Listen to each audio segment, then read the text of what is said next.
शुभ संध्या पिला आमे तीन तुंडरे विषय वस्तुटी को आरंभ करिबा। भुवनेश्वर बेहरांकर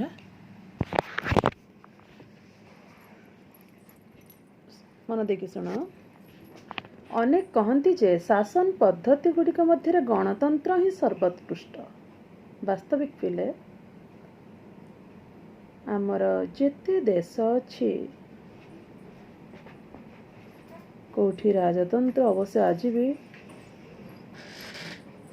पाश्चात्य सभ्यता मानकर राजतंत्र कोठी कोठी चली कोठी साम्राज्यवाद नीति चलुछि किंतु भारतवर्ष होछि गणतंत्र गणतांत्रिक राष्ट्र। तेना जेते शासन पद्धति अच्छी पूर्वर जोटा थिला राजतंत्र थिला हमर तमर मार्क्सवाद थिला हला कि मार्क्सवाद कथा कहू नाही मु नाजीवाद थिला फासीवाद थिला ए जो सब वाद थिला से सब गुडी श्रेष्ठ होछि गणतंत्र। तो गणक द्वारा गणक पाई गणकर शासन को गणतंत्र कहा जाए ये हूँ सर्वविदित।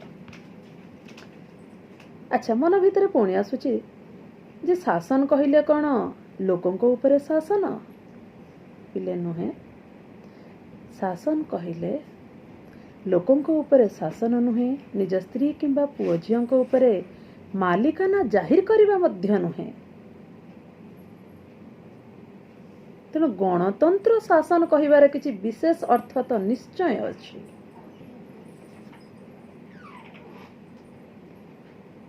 पिले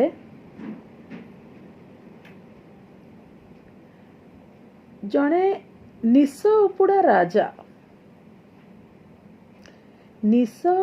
राजा राजुड़ा शासन ठारू आरंभ करे आचार भ्रष्ट मकार बुझी पारलनी निश्चय शुणा उथरे। जणे राजा को भी जदि तमे पचारिबो से कहिबो कौन कहिबे से मो शासन ही सर्वोत्कृष्ट।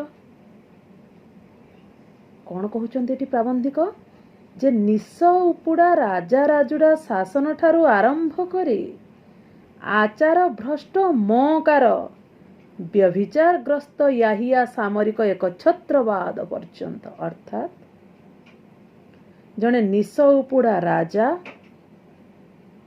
ठारू आरंभ करी ता शासन ठारू आरंभ करी आचार भ्रष्ट मकार पिले मकार कहले कौन आमर चारोटी जुग सत्य त्रेतया द्वापर कली।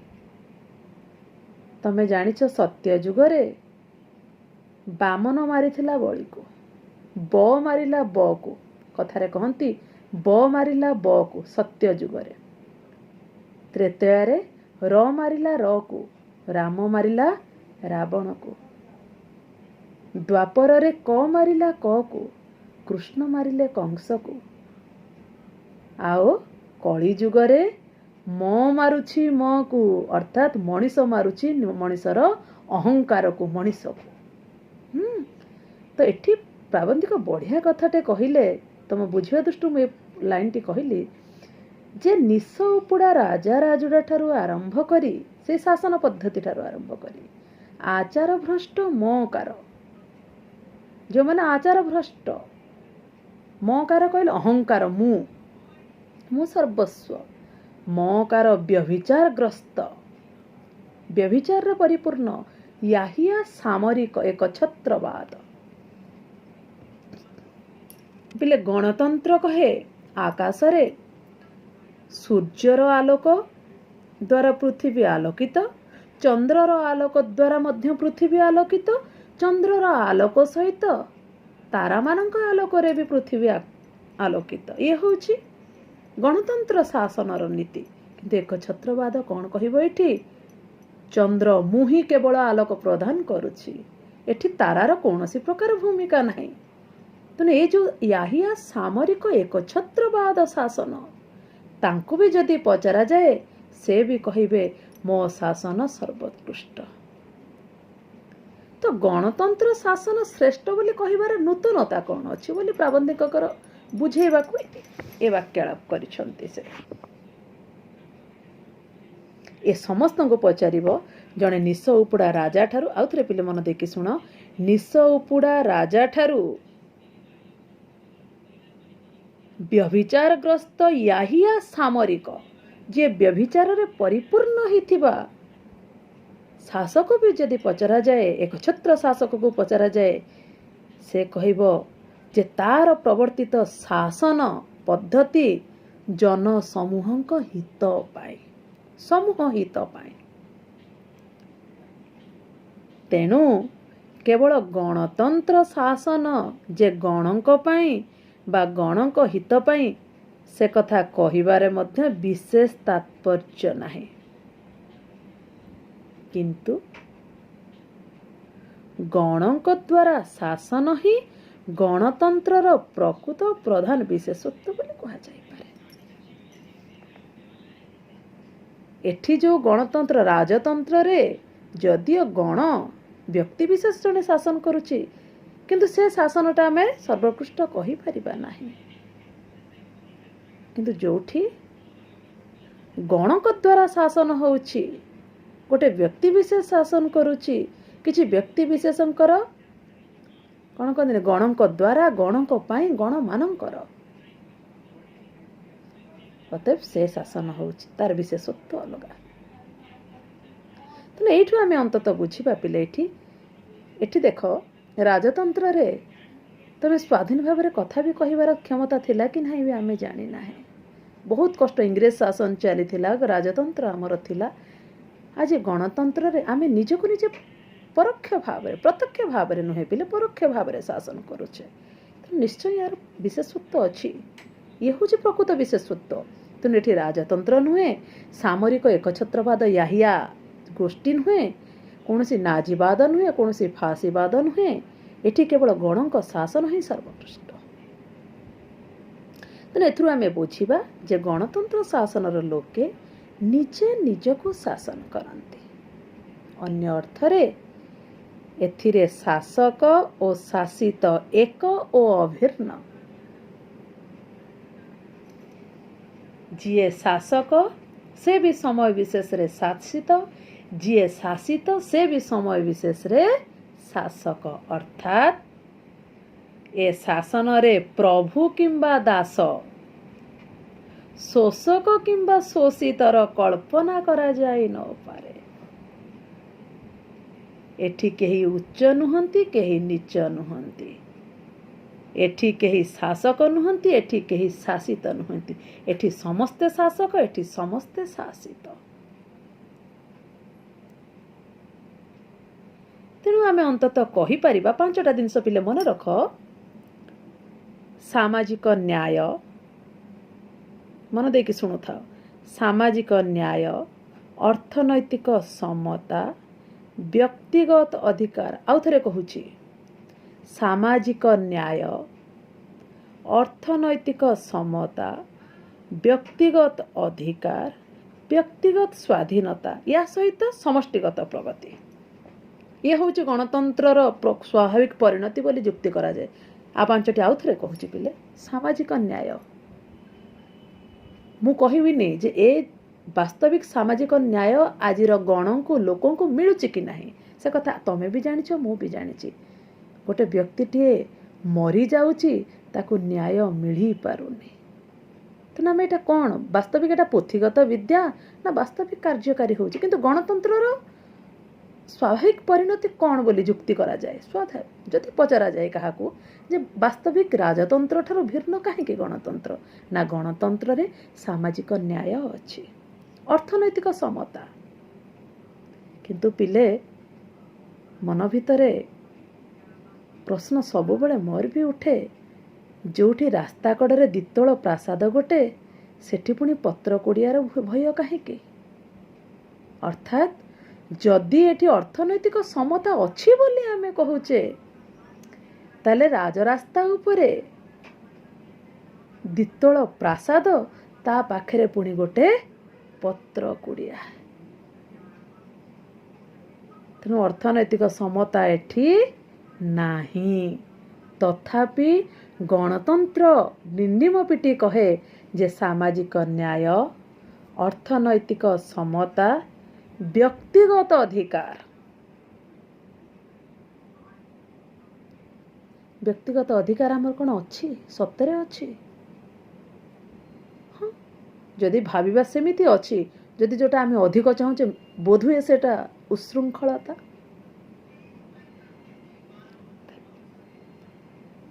सामाजिक न्याय, अर्थनैतिक समता, व्यक्तिगत अधिकार, व्यक्तिगत स्वाधीनता, ता सहित समष्टिगत प्रगति। मु धनी हेबी, समस्तंको धनी करिबी, समस्तंकर प्रगति हेबा दरकार। हाँ, आजिर गवर्नमेंट, आजिर सरकार समष्टिगत प्रगति चाहूची, किछि मात्रा रे केतेबेले सफल भी होउची। तेणु ये हूँ गणतंत्र स्वाभाविक परिणति पिले। आउ थे से लाइन को पुणी थे जी कारण तुम भितर केते दूर तुम मुंडे पशुची मु अनुभव करें पुणी देखाले करवा। सामाजिक न्याय, मन देकी शुण, सामाजिक न्याय कहले कौन? कोर्ट कचेरी भल मंद जो सब न्याय सामाजिक जोटी उचित न्याय कोटी भूल नहीं। तेणु सामाजिक न्याय, अर्थनैतिक समता, व्यक्तिगत अधिकार, व्यक्तिगत स्वाधीनता एवं समष्टिगत प्रगति, ये हूँ स्वाभाविक परिणति। तो पुणी मन भितर आसुची आमर जो जनसाधारण जो अभिज्ञता अच्छी पिले, आमर अभिज्ञता आमे जानिचे आमे सामाजिक न्याय पाई पारुने, अर्थनैतिक समता तो नाही, व्यक्तिगत स्वाधीनता, व्यक्तिगत अधिकार मध्य कहीं केउ पछरे, तत्सहित समष्टिगत प्रगति ये मध्य हो नाही। तेणु बोध हुए ए प्रकार पर्यालोचना केवल तात्विक और पोथीगत, केवल पुस्तक मध्य ही सीमित, केवल पुस्तक ही बोधे भल शुभे, केवल तत्व ज्ञान विशेष यह कार्यकारी हेबा असंभव। काहींकि ना छुआ अछुआर पीठस्थली भारतवर्ष रे सामाजिक न्याय होउची लंकारे हरि शब्द। चिंता करुन, जोठी पुंजीपतिर विशाल प्रासाद, भिकारीर पत्र कुड़िया। तो ए प्रकार अर्थनैतिक समता आशा करिबा कल्पनार विलास व्यतीत अन्य किछि हेई पारे कि पिले। आउ थे से लाइन को कहूची, छुआ अछुआर पीठस्थली भारत रे सामाजिक न्याय लंकारे हरि शब्द। एवं जोठी पुंजीपतिर विशाल प्रासाद, भिकारीर पत्र कुड़िया। तो सेठी अर्थनैतिक समता आशा करिबा कल्पनार विलास नुहे आ कौन। एवं आउ गोटे कुसंस्कारपूर्ण साधारण शिक्षा विहीन समाज, आमे कुसंस्कार रे भरपूर हमर चिंताधारा। तो से कुसंस्कारपूर्ण साधारण शिक्षा विहीन समाज रे व्यक्तिगत अधिकार चिलिका माछ परी स्वप्निल और दुष्प्राप्य। देख, व्यक्तिगत अधिकार भी नहीं, व्यक्तिगत स्वाधीनता नहीं, सेपटे सामाजिक न्याय नहीं एवं अर्थनैतिक समता मध्य नहीं। लास्ट रही कौन? समष्टिगत प्रगति। फिर समष्टिगत प्रगति कार्ल मार्क्स जो नीतिटा कही साम्यवाद, जे धनिक मानक पाखरे जो पैसा अच्छी ताको गरीबों भितर बांटी दियो, समाज रे गोटे समता आसु। पिले ताहा केबे कौन संभव? तेणु ये मध्य आकाश कइया परी कोपल कल्पित। तेणु स्वाभाविक आम मनरे प्रश्न उठे जे गणतंत्र को जहा बोली घोषणा करा जाए सतरे कौन ताहा नुहे? एथिरे संदेह करबा कि? किंतु पिले ए संदेहटा टिके अन्याय मने हुए। किछि मात्रा रे गणतंत्र रे तो व्यक्तिगत स्वाधीनता मिली, व्यक्तिगत अधिकार अच्छी, अर्थनैतिक समता किछि मात्रा रे चली, समष्टिगत प्रगति मध्य अतिमात्रा जदिओ संभव नुहे तथापि होउची।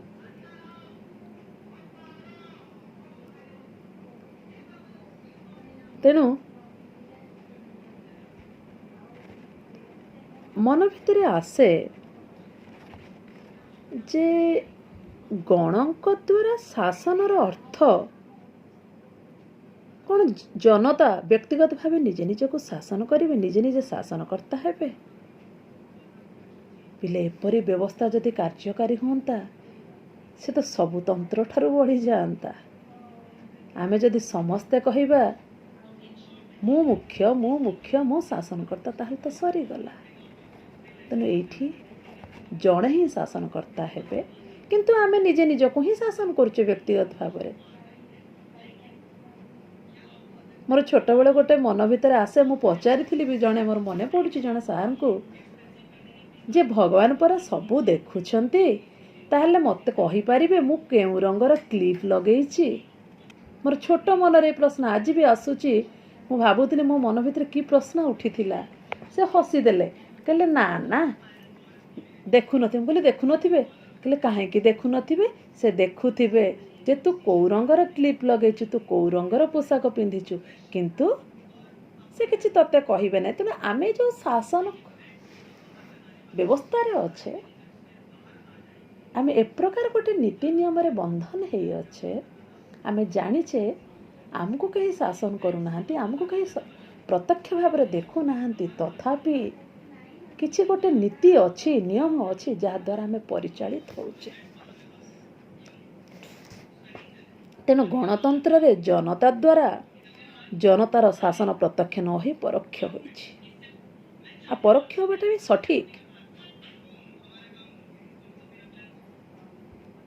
आमे शासनकर्ता मानक निजे बाछुचे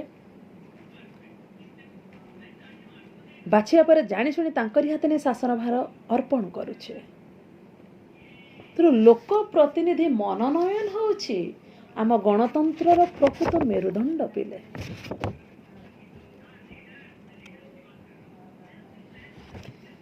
गोटे सबुठ बड़ कथा जे देश रे शासन संबंधी ज्ञान रे सुशिक्षित पिले चिंता कल जदि कहीं जड़े नेता बनुछि आमे टिके भल चक्षुरे ताको देखी नताउ कौन कहू हे गुंडाଳିया लोकटा हेतिबो ना नेतृस्थानीय लोक कौन केबे भल हेई परिबो तेणु राजनीति प्रति आमर गोटे बीतस्पृह एकदम घृणा भाव निहाती भितर कोटी गोटे लुकायित होइके अछि सेथिपाई आमे शासन संबंधी ज्ञान रे जेउ देश सुशिक्षित नुहे से प्रकृत नागरिक बाछि पारिबनी प्रकृत प्रतिनिधि बाछि पारिबनी तेणु जेउ देश रे लोके शासन संबंधी ज्ञान रे सुशिक्षित थिबे शासन कौन क्या विचार करवा कौ लोक को नवा प्रोपागंडा रे विश्वास न करिकरी निजे परखिकी नहीं था शासक बाछि थांती